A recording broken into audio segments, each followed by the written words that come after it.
Oke, saya mungkin bukan, saya tahu posisi saya sebagai Gen Z atau milenial. Namun yang jelas saya sebagai kaum muda punya traumatik kepada kawan-kawan membaca buku. Bukan saya juga mendengarkan diskusi-diskusi dan melihat media sosial yang dimana penuh dengan pimpinan-pimpinan pelopor gerakan waktu itu menjadi elit yang justru penindas baru. Namun sepanjang pengalaman gerakan kita selalu tidak diberi ruang bagaimana kita punya jawaban atas imajinasi ketika kita berhasil menumbangkan satu rejim, bentuk negara dan sistem seperti apa yang ingin kita bangun. Dan itu selalu dibatasi, kita lawan dulu, kita hancurkan dulu, baru kita berbicara. Itulah yang membuat pesimisme terhadap kawan-kawan gerakan. Dan juga tantangan kita tadi yang disebut oleh Sadam, awalnya mereka bergerak berdasarkan bumi, namun menuju kemandirian. Nah, kawan-kawan yang ikut dalam konsolidasi gerakan mahasiswa penuh dengan bumi masing-masing. Ada yang divolunteer oleh partai A, ada yang digagas oleh partai A. Namun kenapa gerakan itu selalu mandek dan tidak pernah muncul satu gerakan yang awalnya gerakan yang oke, kita sadar kita sebagai mahasiswa gerakannya adalah gerakan sosial, tapi batasan berpikir seperti itu bagi saya hilang. Sekarang kita punya imajinasi bahwa gerakan itu bukan lagi gerakan sosial.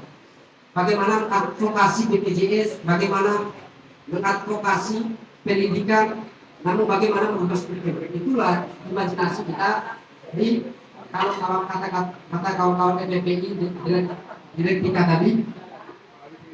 Ya, kita ini perlu merubah struktur. Hari ini kita ingin merubah itu. Dan cara yang kita lakukan hampir sama dan kita perlu menemukan pengalaman yang berulang. Ketika kita melakukan lifting, advokasi, mempertahankan tanah-tanah warga yang ada yang mengalami konflik penggusuran di Jakarta, itu mengalami ketidaktangguhan dalam membangun kemandirian ekonomi gerakan. Itu yang pertama. Yang kedua, hilangnya guru kader. Mungkin kita di GMI Jakarta Selatan yang sebutnya masih dipercaya sama Bambok dan juga Bang Mari sebagai laboratorium intelektual dan gerakan, sehingga mereka hadir untuk memberikan pendidikan kepada kita. Namun bagaimana dengan kawan-kawan yang lain? Mereka tidak memiliki guru kader, sehingga muncullah gerakan-gerakan anarko, aliran-aliran anarko yang menolak strata kepemimpinan karena ditopasi tadi.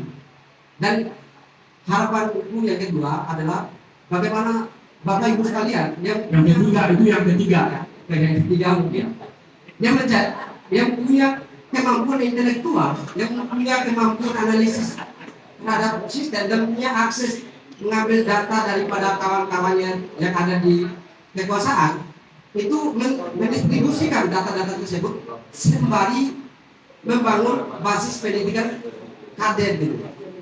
Karena bagi saya seorang pelopor tidak mungkin ada tanpa pendidikan kader. Itu yang saya yakini. Tidak akan mungkin ada pelopor gerakan kalau dia tidak dididik dan diprof oleh Bang Main gitu. Nah, itu juga yang kita pelajari gitu. Itu yang nggak ada hari ini.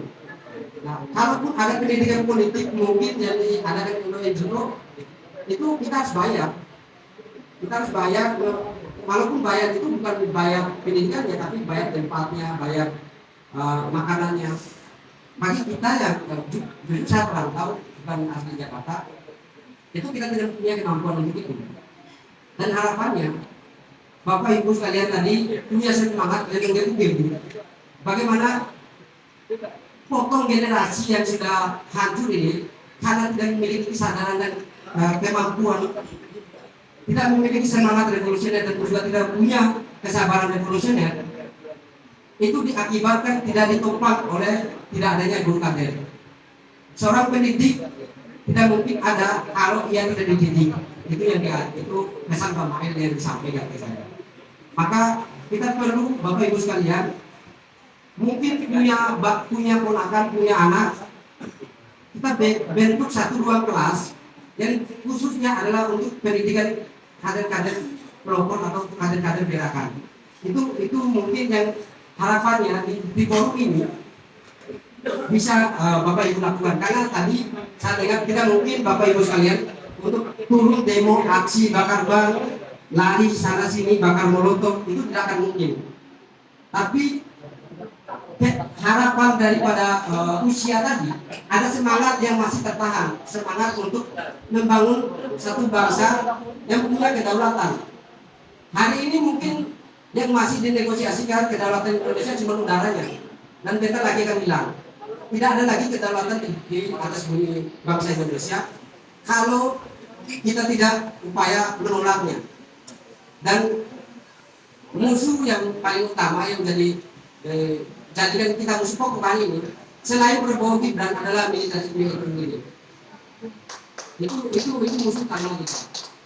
Dan karena semangat tadi harapannya bisa menjawab bagaimana Bapak Ibu sekalian ketika pulang dan bentuk forum kecil tadi merumuskan kurikulum untuk kita kaum muda bahkan punya gagasan dan punya pedoman dalam membangun fondasi gerakan multisektor agar GMI tidak GMI, HMI tidak HMI, terus NGO tidak NGO, dan keempat yang paling mempengaruhi yang terakhir adalah meningkatnya NGO-sasi.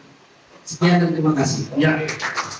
Negara hukumnya udah penting dan rejim sekarang memakai itu. Nah, apakah kita membangun ini otoriter masih kalau seorang kekuasaan boleh laki-laki itu udah sangat antagonis. Kalau kita melihat kondisi penguasa pemerintah bersama rakyatnya sangat antagonis. Nah, kita mau ngapain? Dan saya berharap kedepannya kita sama-sama bergerak kalau memang mau mengubah rezim kita sama-sama. Karena saya meyakini kita bukan makar, karena kesejahteraan tidak ada itu bukan makar. Kalau ada kesejahteraan boleh kita berdebat banyak soal makar. Tapi kalau tidak ada kesejahteraan, mau dia tokoh PKI ataupun Islam sekaligus dari zaman sebelum merdeka, mereka mengatakan hal yang sama. Tidak ada kesejahteraan, kedamaian tidak ada. Itu si Paul yang mengatakan bukan saya yang mengulangan. Artinya kan semua akan terjadi seperti itu. Tidak ada mungkin semua kelompok atau golongan lebih bisa bersatu ketika mereka tahu keadilan tidak ada. Mereka tahu perjuangan bersatu itu ketika kesejahteraan harus harus ada. Dan hari ini kita tahu betul rezim Prabowo Gibran ini memang tidak menyediakan kita menjadi satu pemerintah atau satu kepala negara yang melayani kepentingan rakyat untuk kesejahteraan. Saya sampai sekarang kalau kebohongan itu tiap hari mungkin. Dan masih betul dari APBN lagi untuk kebohongannya.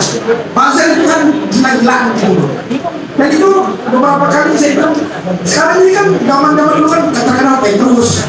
Sekarang ini preman yang baru bermain bahasa preman itu gila betul. Nah ini karena kita zaman berbeda, tantangan juga berbeda, tapi maksudnya kalau kita juga tidak berani melawan hal itu, mengatakan itu dana APBN, kita makan gratis, banyak rakyat itu gratis dari mana ya?